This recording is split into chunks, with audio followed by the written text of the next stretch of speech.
I was 16 in my junior year of high school. I had 9 periods in a school day, 5th period was lunch, and straight from there was my astronomy class. My astronomy class was actually held in one of the 2 basement classrooms of the school. My high school was big, there were 3 floors, and even that wasn't enough to accommodate all the classes offered, so the school built 2 classrooms in the basement. It was honestly kind of creepy down there when nobody else was around.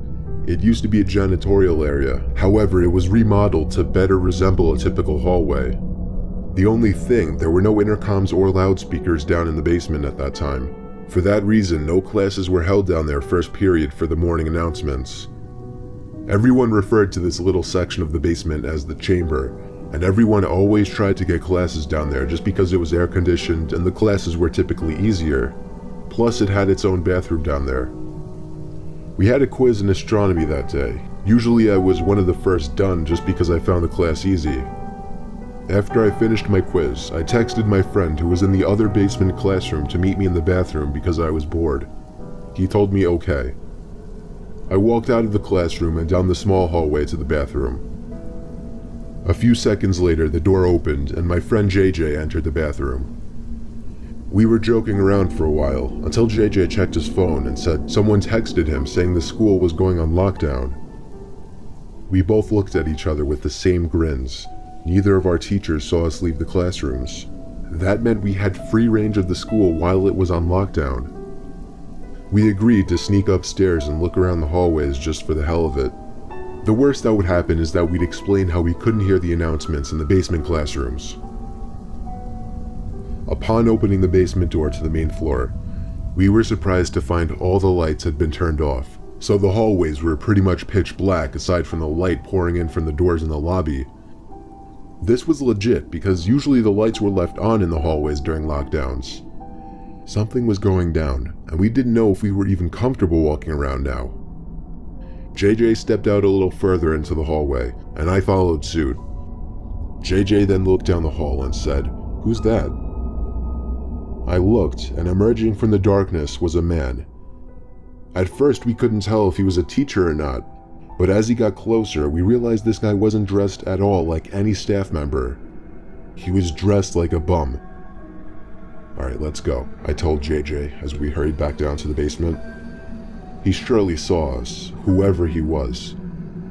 We saw both classrooms had their doors shut and lights off, so to avoid making a scene, we decided to hide in the bathroom. I shut the light first thing and then we both went to hide in the corner stall. There was complete silence in the room, no ventilation, no heaters, nothing. Just the sound of me and JJ breathing, and an occasional drip from the sink. The door to the bathroom suddenly opened, and light from the hallway poured into the bathroom for a brief moment. The door shut and the bathroom was once again pitch black.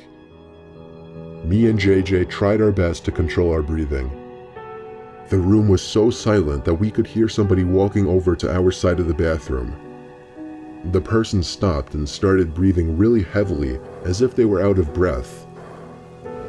Me and JJ were both scared to death. JJ did something very dumb. He whispered in my ear, "We have to crawl out through the other stalls." The room was so silent, however, that even JJ's whisper could be heard from across the room.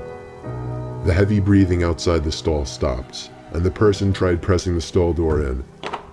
That was when I whispered, "Go, go," to JJ. We both crawled under the side wall to the next stall over, and then the next stall, and then finally out to the other side of the bathroom. The person was now full on banging on the stall door. Me and JJ hopped up off the floor, opened the door, and as the light filled the room again, we saw the guy from upstairs in the corner. We pounded on the door to JJ's class. The teacher let us in within seconds. JJ explained everything as the teacher locked the door, mentioning a gun sticking out of the man's pocket. I was shocked to hear this because I didn't see a gun, but I went along with it anyway. Usually a bunch of high school students would be laughing their asses off at 2 students causing a scene like this, but I noticed all the kids sitting in the corner looked concerned. A sudden bang at the door made everyone jump and a couple of girls squeal out of fear. JJ, the teacher, and I could see the man standing at the door, looking through the window while trying the doorknob. After a few bangs on the door out of what seemed to be anger, he turned and walked down the hallway back to the stairs. We don't know how much longer the lockdown went on for, but for over an hour we sat in silence in the room, other than the teacher occasionally asking me and JJ questions in a very concerned tone, shaking his head after everything we would tell him. Eventually, somebody from upstairs called the teacher and he instructed all of us to single file walk up the stairs and out of the building, where we would be greeted by cops. Me and JJ did the best we could at describing the man to the cops and to the dean. One of the cops patted me on the back and we were sent off to go home. After this incident, the school installed cameras everywhere and ramped up the security budget. This incident never got media attention, so honestly, we never found out if police caught the guy. I'm convinced that man had no other intentions but to kill us then and there in that bathroom stall.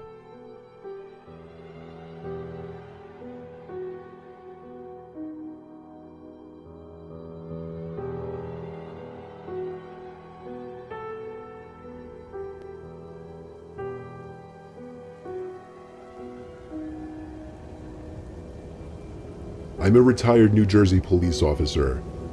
Throughout my 20 years in the force, the most disturbing call I ever received was for a school lockdown happening at a nearby middle school, of which I'll leave out the name for legal reasons. It happened on a stormy, dark day. My car number was called on the radio to respond to a lockdown, where a suspicious-looking man was seen stepping out from a white van parked behind a school and walking into the back door by the boys' locker room. I pulled up to the back parking lot of the school, right next to the white van. Nobody was inside and all the doors and trunk were locked. I opened the red back door that entered into the gym hallway, right by the locker rooms. The main lights had been turned off, so the whole inside of the school was dark. I unholstered the flashlight from my belt and used it to navigate the halls. I made it to the lobby of the school where a woman emerged from the front office quietly, telling me to check the boys' locker room but to be careful because the person might be armed. I called for backup on my radio and was assured backup was already on the way. I made it back to the hallway I entered from, where I found the boys' locker room right next to the exit. I pushed it open very quietly. There were no windows in the rooms, therefore there was no light whatsoever in that locker room. Only the light provided by the flashlight. There was a white noise in the room, some kind of vent on the ceiling blowing air, but even over that, I was hearing faint scratching type noises or little dings on the locker doors from the other side. I was supposed to make my presence as a police officer known, but honestly, I was just too scared. The tension in the room was insane. I held my flashlight in one hand and my gun in the other as I snuck to the other side of the locker room. It seemed like wherever I was in the room, the dings and thuds would be coming from the other side. I was standing in the corner of the locker room, right by the door to the bathroom, when the sound of someone slamming a locker door from another room made me jump out of my skin. I went in the direction where I heard the slam to find out that it was from the boys' football team locker room. There was no door separating the main locker room from the football locker room. The lockers in here were also 3 times the size. I finally had the nerve to make my presence known by shouting police. After shouting, a kid started screaming help from somewhere in the room. It was very muffled though. The kid pounded on a locker door on the other side of the row I was in. When I found out that the boy was trapped inside of a locker, I felt sick in my stomach. I told him I'd be right back, once again calling for backup while running outside to where the white van was. It was gone. My biggest mistake was not getting the plate number first thing. I told dispatch to be on lookout for a suspicious white van. I ran back into the school and instructed the staff in the front office to end the school day and to send somebody with a key to the locker room to get the boy out of the locker. The boy was held by the man with a knife on his back, as I speculate the man was quietly trying to get the 12-year-old boy to his van. The boy was bleeding on his arm from the man cutting him while resisting. The man's van was spotted a week later in a 7-Eleven parking lot, where he was arrested after being properly identified.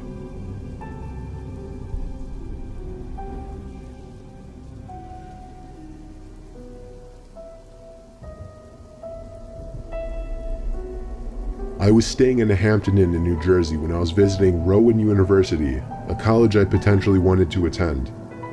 My family couldn't come with me, so I was on my own. After attending campus tours, I went to get a bite to eat at a nearby restaurant, and then went back to the hotel at around 8 p.m., planning on going back to campus again the next day. About an hour after returning to my room, a strange alarm started going off in my room, along with a white light flashing from the corner of the ceiling. A message started looping shortly after as well, saying something along the lines of, "All Hampton Inn guests, please remain in your rooms, this is a lockdown." I'd never heard of a lockdown in a hotel. I never even knew hotels had alarms like this. I found it more interesting and exciting than anything else.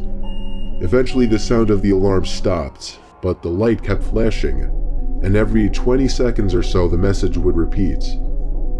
It was only like 9:30, so I turned on the TV just as background noise while I started changing clothes and brushing my teeth. I shut the lights when I was done and hopped under the covers. I watched TV for half an hour before shutting it off. The light was still flashing with an obnoxious bright white every few seconds. It was definitely going to hinder my sleep. I was starting to consider calling the front desk to ask what was going on, when the phone rang. It was someone from the front desk. I was expecting them to tell me something about the alarm and when it would shut off, but instead the person on the other end spoke in a very concerned voice. She told me to remain calm and walk out the door. I took that opportunity to ask her what exactly was going on. She went on to tell me that there was somebody in the room with me and to get out immediately. I dropped the phone and instinctively started looking around everywhere. Part of me was curious to see if somebody was in fact in the room. I checked under the bed, looked into the empty bathroom, nobody in either spots. Then I noticed the closet door right next to the bathroom. It was one of those closets with a wooden sliding door. It was open just a tiny crack, and through that tiny crack, I could see a person's face. At first it didn't sink in what I was seeing, but when the door slid shut, that was when I freaked out and ran out the door. The people at the front desk showed me security footage from an hour earlier of some sketchy looking man walking around the hallways, apparently looking for a certain room. When he got to my door, he opened it with the card he somehow acquired, and that was it. I stayed around as the authorities took the person out in chains. It was a man, of course, on the shorter side, easily 40s. He looked at me as he passed, as if he knew who I was immediately. It's scary thinking back that he may have been watching me for more than an hour from that closet.